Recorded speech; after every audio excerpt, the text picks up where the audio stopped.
अगर आप भी चाहते हैं कि आपन म्यूजिक के वीडियो सबसे पहले आप तक पहुंचे, तो लाल बटन को दबाकर चैनल को सब्सक्राइब जरूर कर ले और साथ में बेल आइकन को दबाना ना भूलें।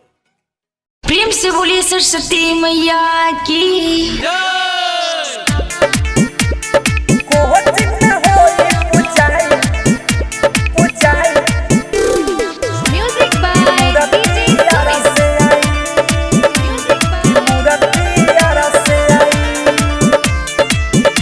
आप सुन रहे रामू सिंह के आवाज में।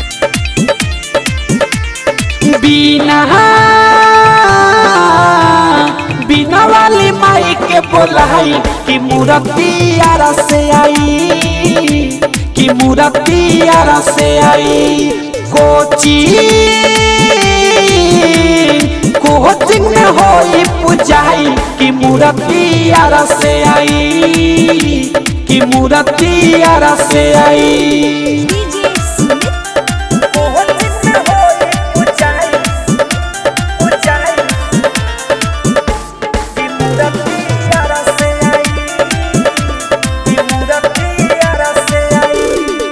खूबे सजा के पंडा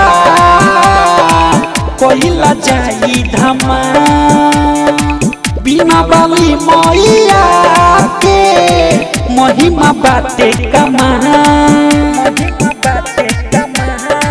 खूबे सजा के पंडा कोइला जाई धमा, बिना वाली मैया के महिमा बाटे कमाल।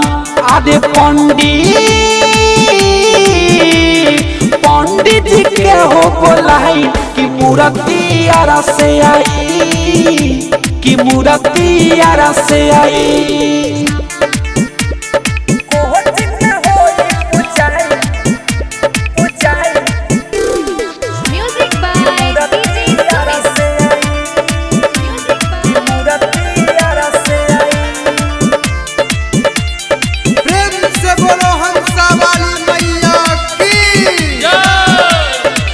और नासिक के बोलाई कोई 10 समझाई, जाई के हो बकाने डिजली ही बनवाई।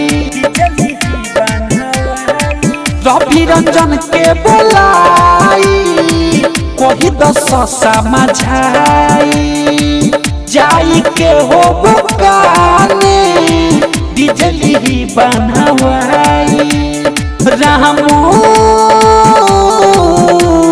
रामू के भजन बजाई कि मूर्ति आरा से आई, कि मूर्ति आरा से आई।